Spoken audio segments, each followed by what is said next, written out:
The morning after the night before, a staggering Sunday of upsets saw Miami fan favourite Rafael Nadal sensationally knocked out by his compatriot Fernando Verdasco.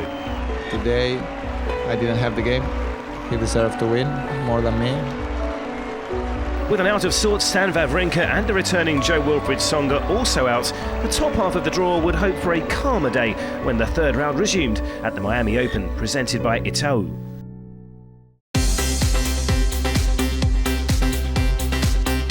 With Novak Djokovic bidding for a fifth Miami crown, the next in the headlights of the Serb juggernaut was Belgian qualifier Steve Darcis. The world number 84 does have a giant killing track record from his sensational win over Nadal at Wimbledon 2 years ago, but there was little sign of a repeat here though. Oh, superb tennis.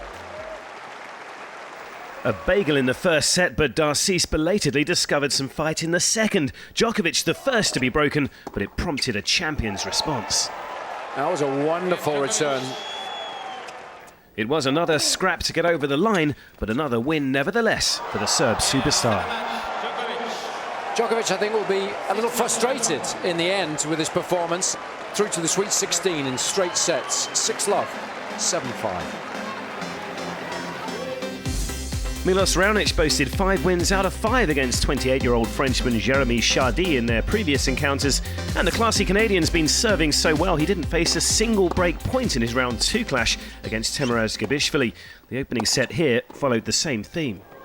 Oh, it's exquisite feel. In a position of dominance, though, complacency can sometimes be your own worst enemy. Oh, yes, he picked that serve beautifully, didn't he? Having missed the chance to serve for the match, somehow the world number 6 allowed his rival a foothold. A tiebreak would decide it, but Raonic was able to dig deep. Well played by Raonic. It had become a battle, but Raonic lives on into round 4. Well, Milos Raonic went away at the tail end of set number 2, but he came roaring back and stood up to the challenge issued by Jeremy Chardy. It's very fortunate to have survived that. It was a lot of difficult challenges that I had to face, stuff that I can sort of deal with normally in closing out a match, but obviously it didn't work out too well today. But challenges are challenges. I adjust as best as I can, and thankfully I was able to pick up a win.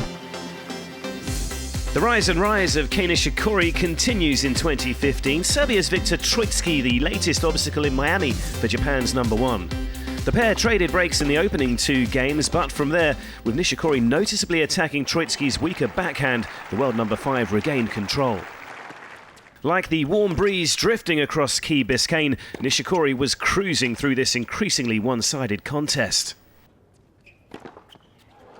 Kei Nishikori just a couple ticks past the 1 hour mark, and he posts a straight sets victory. Troicki, no match today. David Ferrer has made a typically tenacious start to the year, 3 titles already, and tellingly just 2 matches lost. Lucas Rosal lined up against the Spanish Terrier, and although this was a straight sets victory for Ferrer, it was a tight contest. The world number 7 taking 5 match points to finally see this one out.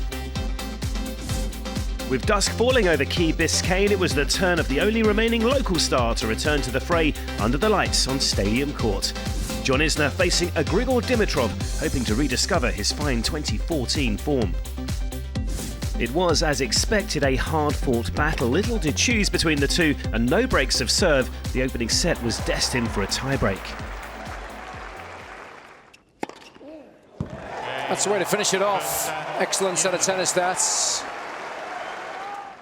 The home hero was set to the good then, and Isner continued to dictate proceedings in the second. This time there were 2 breaks of serve for the American.